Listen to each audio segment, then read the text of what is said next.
Civil hospital નજીક આવેલ રહીજ એકેડેમીની વિદ્યાર્થિનીઓ બાર સાયન્સમાં અગ્રેસર. પેટલાદ શહેરમાં સિવિલ હોસ્પિટલ નજીક રહીજ એજ્યુકેશન એકેડેમી ચાલે છે.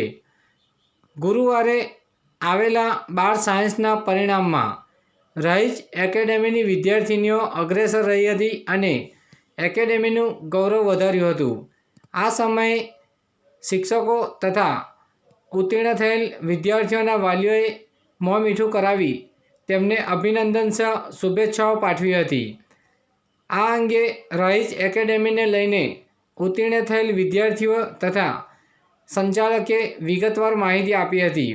તેમની સાથેની ખાસ વાતચીત આપણે સાંભળીએ. ગુરુવારે સાંજે 6 કલાકે રહીજ એકેડેમી ખાતે સમગ્ર કાર્યક્રમનું આયોજન કરવામાં આવ્યું હતું. આ સમયે એકેડેમીના શિક્ષકો પણ ઉપસ્થિત રહ્યા હતા. મારું નામ પટેલ ચિનલ પરેશભાઈ છે. આજે 12th સાયન્સનું રિઝલ્ટ હતું, એમાં મારા 93% A1 ગ્રેડ આવ્યો છે. તેના માટે બધાને ખૂબ ખૂબ થેન્ક યુ. અને એમાં ખાસ રહીજ એજ્યુકેશન, જેમણે મને કોચિંગ ક્લાસમાં જેમણે મને બહુ સપોર્ટ કર્યો છે, એમને ખૂબ થેન્ક યુ. રહીજ એજ્યુકેશન હું 11th સ્ટાન્ડર્ડથી ત્યાં ભણું છું અને 2 વર્ષનો અનુભવ કહે છે કે રહીજ એજ્યુકેશનમાં સ્ટુડન્ટ માટે બધું બહુ કરે છે. અલગ અલગ ટેસ્ટ લે છે, વીકલી ટેસ્ટ હોય છે, મંથલી ટેસ્ટ હોય છે. એના પરથી ખબર પડે છે કે આપણે કેટલા આગળ છે ને કેટલા આપણે હજુ મહેનત કરવાની જરૂર છે. એના માર્ક્સ ફોન પર અપલોડ થતા હતા એપ પર, જેના લીધે પેરેન્ટ્સને પણ ખબર પડતી હતી કે આપણો વિદ્યાર્થી કેટલો આગળ છે, કેટલું મહેનત કરે છે સ્ટુડન્ટ્સ પર ટીચરો. એના માટે રહીજ એજ્યુકેશન બહુ મહેનત કરી હતી. મારું નામ જીલ નરેન્દ્રસિંહ વાઘેલા છે. હું વિરસાદથી આવું છું અને હું રહીજ એજ્યુકેશન એકેડેમી ધર્મજમાં ટ્યુશન ક્લાસીસ કરતી હતી. મારા 12th સાયન્સમાં ગ્રેડ A1 છે અને પર્સન્ટાઇલ 99.13 છે. અને મારા આટલું બધું મેં સ્કોર કર્યું છે એને પાછળ મારા બધા ટીચર્સ, મારા પેરેન્ટ્સ, એ બધાનું એન્કરેજમેન્ટ બહુ જ રહ્યું છે. મારા પેરેન્ટ્સની વાત કરો તો મને એમને કોઈ દિવસે એવું કોઈ ઇવેન્ટમાં બી મને એવું કીધું નથી કે ના, કે તારે ના જવું જોઈએ, 12th છે. મને બધામાં એન્કરેજમેન્ટ આપી છે. પ્લસ મારા ટ્યુશન ક્લાસીસના ટીચર્સોએ મને ખૂબ એન્કરેજમેન્ટ આપી છે અને વચ્ચે વચ્ચે મને ટોકતા બી રહે કે તારે લાવવાનું જ છે અને આ કરવાનું છે, તારો ફર્સ્ટ આવવો જ જોઈએ.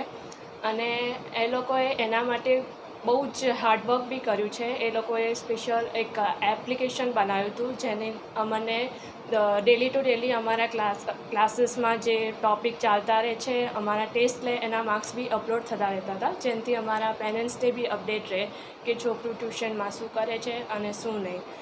મારું નામ ભાવિક સોની છે. હું રહીજ એજ્યુકેશન એકેડમીમાં એઝ અ ડાયરેક્ટર છું. અમારી એકેડમી પેટલાદ, ધર્મજ, બોરસદ અને આંકલાવ આ ચારેય જગ્યા પર ચાલી રહી છે. છેલ્લા 7 વર્ષથી અમે લોકો ધોરણ 9થી 12 સુધી 11-12 સાયન્સ અને કોમર્સ બંને માધ્યમની અંદર ચલાવી રહ્યા છે. છેલ્લા 7 વર્ષથી ધોરણ 10ને અમે ઉત્તીર્ણ પરિણામ આપી રહ્યા છે.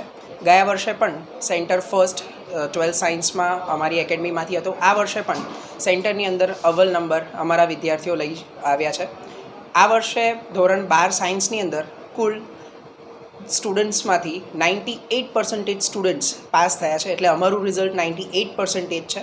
અને આ ઉચ્ચ રિઝલ્ટ મેળવવા પાછળ આખા વર્ષ દરમિયાન ટીચર્સ દ્વારા જે બી પ્લાનિંગ કરવામાં આવ્યું હોય અને એ પ્લાનિંગને ચુસ્તપણે વળગી રહેવાનું એમનું જે કમિટમેન્ટ હતું, જેને અમે પ્રોજેક્ટ ME કહેતા હતા, માઇક્રો ઇવેલ્યુએશન, જેની અંદર એવરી ડે એ સ્ટુડન્ટ્સના 15થી 20 માર્ક્સના ટેસ્ટ લેવામાં આવતા હતા અને એ ટેસ્ટના માર્ક્સ એમના એપ્લિકેશન્સમાં અપલોડ કરવામાં આવતા હતા. સાથે સાથે જાન્યુઆરી મહિનાથી 12 સાયન્સના બોર્ડના વિદ્યાર્થીઓ માટે અમે સ્પેસિફિક એક્ઝામ રાઉન્ડ્સ અરેન્જ કર્યા હતા કે જેના માર્ક્સ પણ એ લોકોને ટાઈમ ટુ ટાઈમ મળી જતા હતા અને એ એપ્લિકેશન્સમાં એમના પેરેન્ટ્સ જોઈ શકતા હતા.